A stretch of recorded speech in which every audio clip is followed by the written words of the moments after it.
Ассалаумағалейкум достар, баршаңызға сәлем. Бұл жолы жүрілген көліктерді түсіруге келген болатынбыз. Көліктер көп. Бұйыртса саңдайын көріп, видеоға бағасын беріп, подписаться болатынбасын баса кетеміз. Алтысын бастап.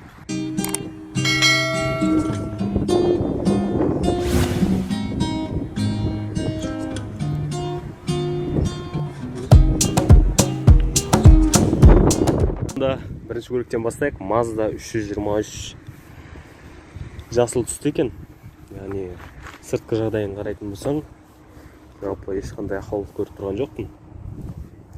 Көліктің ішіне назар аударайық. Көліктің іші таза. Көлік 2002 жылғы екен. 1.6 қозғалтқышының көлемі газ бензинмен жүреді. 315 000 км жүрген. Механикада алдыңғы жетекті. Бағасы 2 390 000. 2 490 000 болған екен. 2 390 000. Сұрап тұр. Арты универсал. Келесі бізде Mitsubishi Outlander. 2013 жылға ақ түсті. Мынандай кішкене сынған жерлері бар екен. Үстінде рейлингтер орнатылған. Көлік 2013 жылғы қозғалтқышының көлемі 2.4 бензинмен жүреді. 193 000 км жүрген.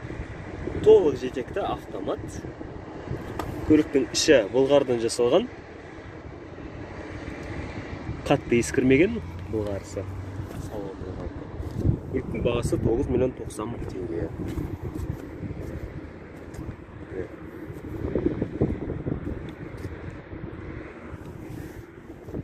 Келесі көлікке өттік. Келесі көлік бізде Renault Arcana. Дескі көрнеткен баллондарды өзі Yokohamaның баллондары орнатылған. 8 деген диск орнатылған. Жалпы түрі дерскі екен мына көліктің. Көлік 2019 жылға қозғалтқышының көлемі 1.3 бензинмен жүреді. 17 000 км жүрген екен. Толық жетекті автомат. Ішіне чехол кигізілген, қапталған. Салоны қатты ескірмеген 17 000 км-ге. Яғни дерлік жаңа көлік қой. Бұл бағасы 11 290 000 теңге. Алдыңғы подогреві бар. Бұл 8 деген. Келесі көлікке өттік. Бізде Renault Sandero Stepway. Қызыл түстісі. Мынандай.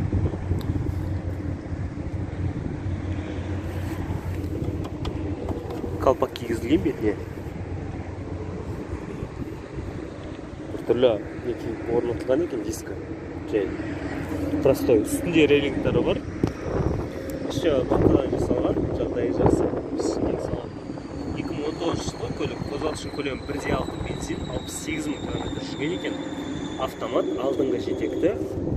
Бағасы 5 590 000 теңге. Яғни Renault Sandero Stepway'дің қозғалтқышының көлемі 1.6 екен да, мұнанкі 1.3. Жалпы Аркананы айдағандар болса, астына өздеріңіздің отзывтарыңыз тастап кетсеңіздер. Яғни қандай көлік, қалай жүреді, тартысы қалай.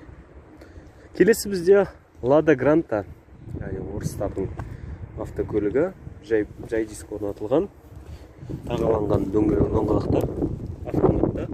Көліктің ішіне қапталған екен іші салоны. 2014 жылғы Lada Granta, қозғалтқышының көлемі 1.6, 113 000 км жүрген. Алдыңғы жетекті автомат. Жалпы бағасы 2 700 000 теңге.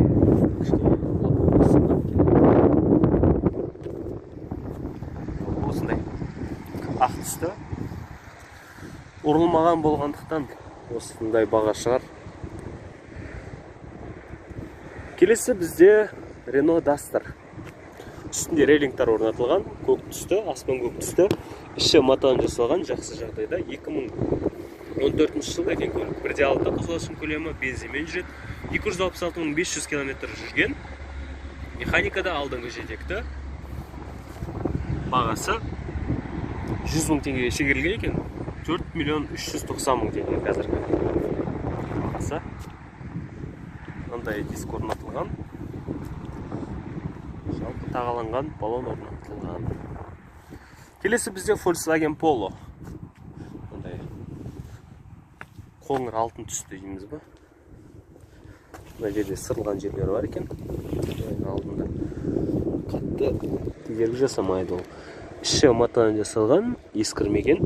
Қатты 2018 жылғы көлік. Қозғалтқыш көлемі 1.6, бензинмен жүреді, 49.500 км жүрген екен. Автоматта алдыңғы жетекті. Бағасы 5.690.000 теңге. Яғни 4 терезесі электрон түрде ашылып жабылады екен.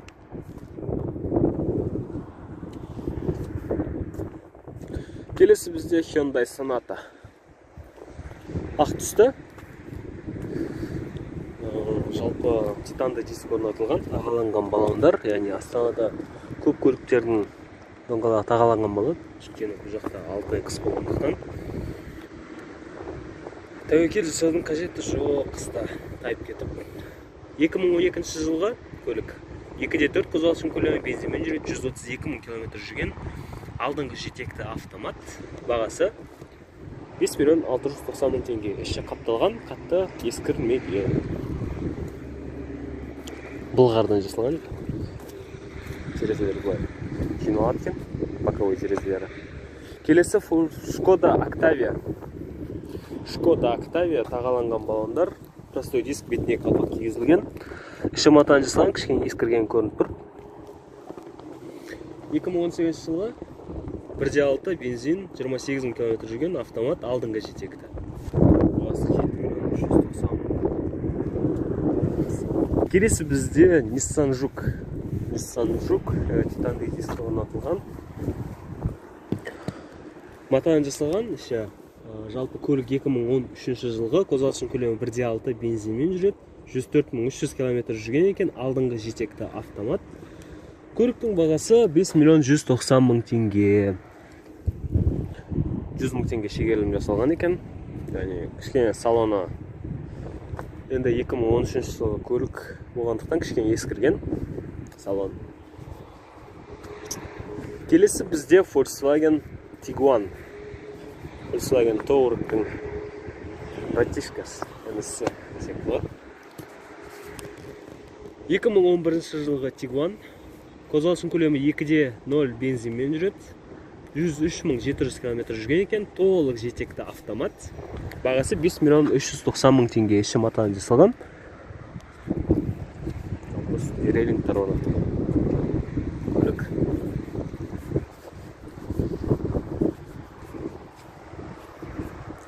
Келесі көлікке өттік. Бізде Hyundai Elantra. Титанды диск орнатылған, тағаланған қысқы баллондар. Көліктің түсі ақшыл сары. Көліктің іші матадан жасалған. 2014 жылғы, қозғалтқыш көлемі 1.6 бензинмен жүреді, 72.000 км жүрген, автомат, алдыңғы жетекті. Салон қатты ескірмеген. Бағасы 5.890.000 теңге, 72.000 км жүрген екен. Келесі бізде Toyota Highlander. Toyota Highlander сұр түсті. Желдер шықпады. Тағаланған баллондар орнатылған. Үстінде рейлинг, яғни жүк салғыштары бар екен. Беті қапталған, кішкене көлік ескірген. 2003 жылы 2.4 бензинмен жүреді, 249.000 км жүрген екен. Толық жетекті автомат. Бағасы 5.890.000 теңге.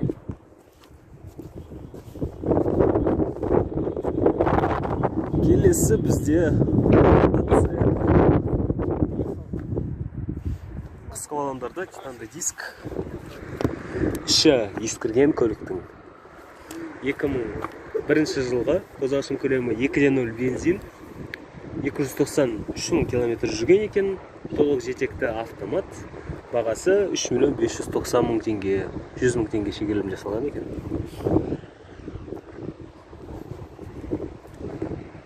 Қара түсті, үстінде рейлингтер бар. Nissan Sentra.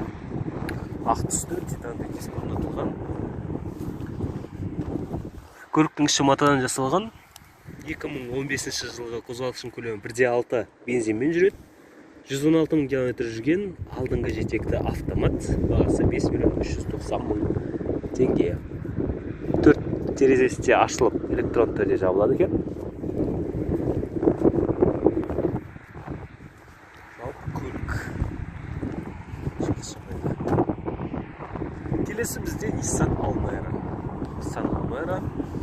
диск орнатылған, бірақ кішкене ескіріп қалған. Полный, яғни тағаланған дөңгелектер.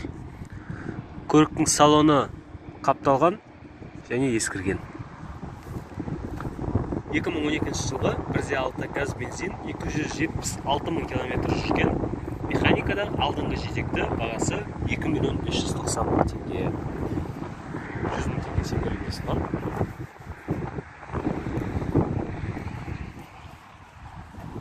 Mazda Granta қара түсті.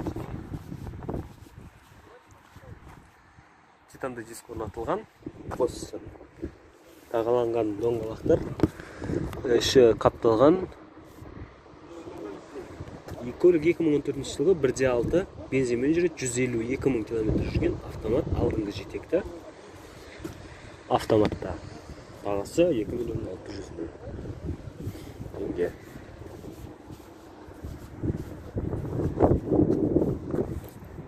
Көлік бізде Renault Docker. Renault Docker, яғни көлік ішіне 5 адам, сонымен қоса жүксалғышы үлкен екен. Көлік іші матадан жасалған 2019 жылғы 1.6 қозғалтқышының көлемі бензинмен жүреді, 57 600 км жүрген екен. Механикада алдыңғы жетекті. Көліктің іші ескірмеген, бірақ ішінде көліктің темекі шеккендігі көрініп тұр. Ана жерде тесілген жерлер бар. Көліктің бағасы 6.490 000 теңге. Достар, осымен шығарылымыз тамамына жетті. Достарыңызбен бөлісіп, WhatsApp, Telegram, Instagram әлеуметтік желілерінде бөлісіп кетсеңіздер, біздің канал үшін үлкен қолдау болады еді. Бізбен бірге болыңыздар, келесі кездескенше аман сау болыңыздар.